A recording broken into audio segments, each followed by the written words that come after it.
Salut à toutes et à tous, c'est MDC. Aujourd'hui on se retrouve pour une nouvelle vidéo sur les chars comme d'habitude. Avant de commencer quoi que ce soit, je tiens à vous remercier pour la dernière vidéo que j'ai sortie parce qu'elle a fait un nombre plus que raisonnable de vues et elle continue à en faire d'ailleurs. Surtout que bon, c'est une toute petite chaîne quoi. Bon, comme d'habitude, je vais vous demander de vous abonner et de liker la vidéo et pourquoi pas de la commenter parce que ça fait toujours plaisir.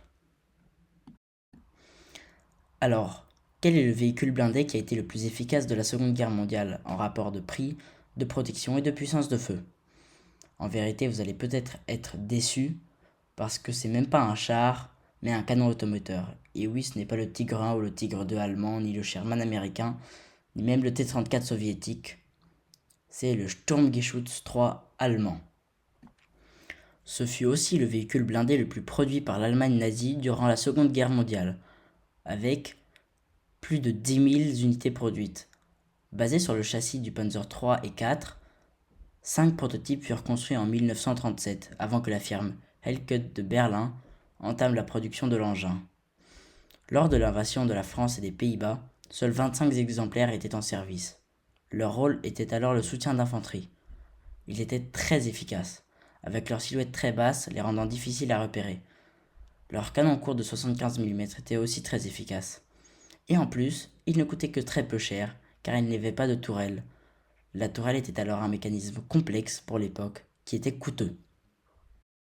Le manque de tourelle signifie qu'il ne peut pas combattre en milieu urbain. Le Stuck trouve son origine dans le projet présenté au général Beck par Erich von Manstein en 1935. Von Manstein suggérait que la Sturmartillerie, autrement dit l'artillerie d'assaut, soit utilisée pour le soutien d'infanterie.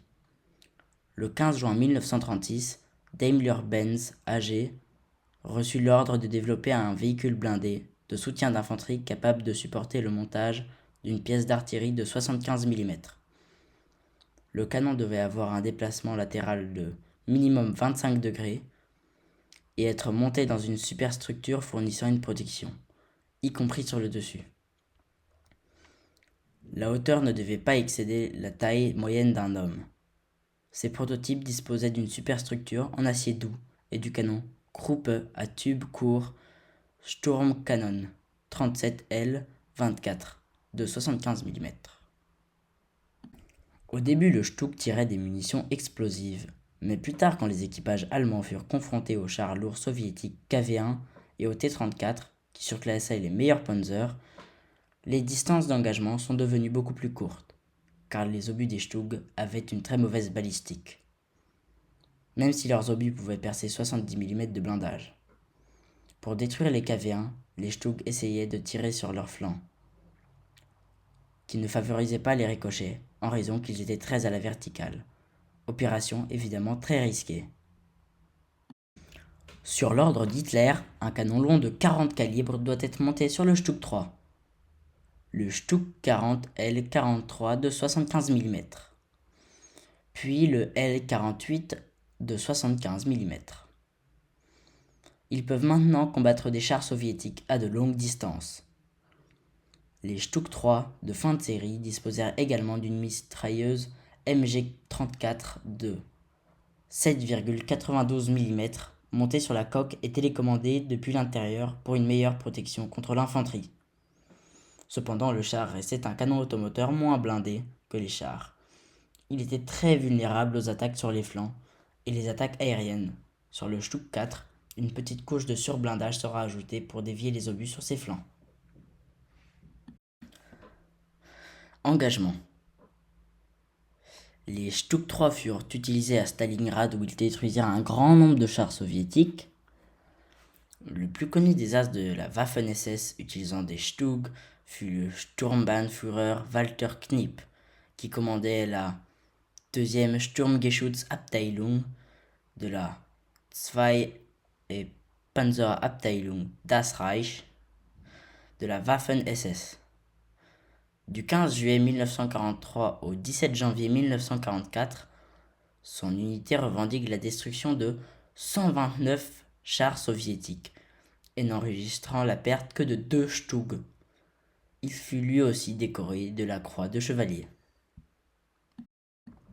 Conclusion, Même si les Stug n'ont pas acquis une aussi grande réputation que les Tiger ou les Panzer V, il fut tout de même un redoutable chasseur de chars avec environ 20 000 chars adverses détruits, soit 2 chars détruits pour un Stug détruit.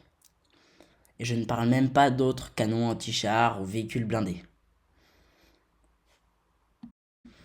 Je pourrais finir la vidéo ici, vous pourriez partir ici, mais je vous conseille quand même vachement de rester, parce que j'ai encore dégoté des informations du magazine Bataille et Blindé. C'est sur un tankiste allemand qui a combattu sur l'Ostfront, le front russe, sur un Stug. Et ce mec est un ouf. Alors je vais vous lire l'extrait. Bien sûr, si vous voulez partir, vous êtes libre. Mais bon, si j'étais vous, je resterais. Et si vous voulez partir, quitte à vous abonner, hein, bon, j'arrête de forcer. Donc oui, là c'est pas moi, j'ai rien écrit là, ça vient directement de chez Wikipédia. Donc ça parle de toute cette version.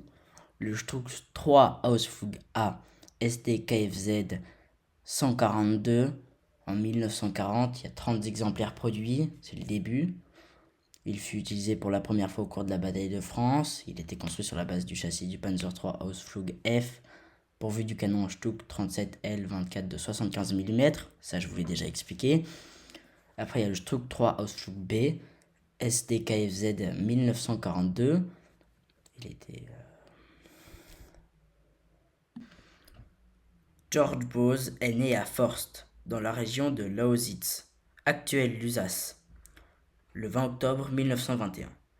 Après son service au RAD, Bose s'engage dans la Wehrmacht et entame une formation de tireur au sein d'une unité d'artillerie. Il va ensuite combattre en Pologne, à l'ouest, mais aussi en Yougoslavie, et à partir de 1941 sur l'Ostfront. Après s'être porté volontaire pour rejoindre la Sturmartillerie à l'hiver 1942-1943, Bose devient un des Bordführer sur Stug, les plus décorés du second conflit mondial. Il est décoré de la Ritterkreuz le 21 septembre 1944, alors qu'il sert au sein de la Sturmgeschützbrigade 176 pour avoir repoussé une tentative de percée soviétique dans le secteur de la 292 Infanterie Division. En 1944, son palmarès s'élève à 44 blindés soviétiques détruits, ainsi que des centaines de véhicules de pièces d'artillerie ou de pièces d'artillerie anti-chars.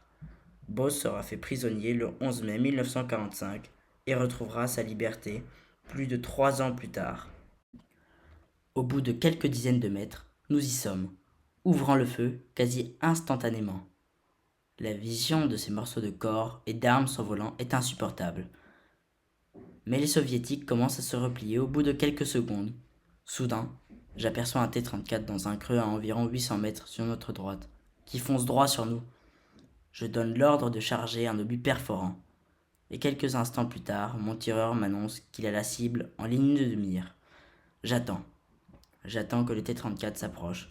Puis à 600 mètres, je donne l'ordre de faire feu. Je n'oublierai jamais l'énorme bruit de tir et la pression ressentie dans les oreilles. Pour être honnête, je ne m'y habituerai jamais. Au moment du tir, je suis vissé au périscope. Mon tireur, lui, ne lâche pas la cible des yeux. Soudain, nous jurons tous les deux en voyant notre projectile frapper le blindage du Russe pour ricocher ensuite vers le ciel. Cela n'aurait jamais dû arriver. Mais nous y voilà, le T-34 quant à lui continue de foncer droit vers nous, comme si l'équipage n'avait pas remarqué notre présence. Le blindé s'arrête soudainement, puis, au lieu d'ouvrir le feu sur notre silhouette, se tourne, nous présentant son flanc. Mon tireur expédie immédiatement un second obus performant.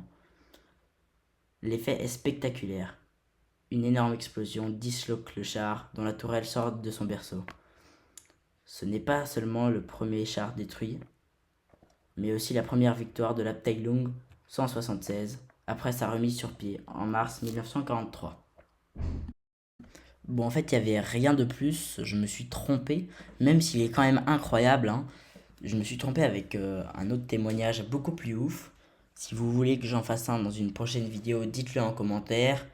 Si vous avez vu que je me suis trompé quelque part, ce qui m'étonnerait parce que j'ai checké et rechecké la vidéo, bah dites-le moi quand même, hein. Mais j'espère que ça vous a plu. Et merci d'avoir regardé la vidéo jusqu'à la fin. Si vous voulez me suggérer quelque chose, dites-le moi en commentaire. Oui, je viens de le dire, je le répète encore. Au revoir et à la prochaine vidéo. Abonnez-vous, c'était MDC.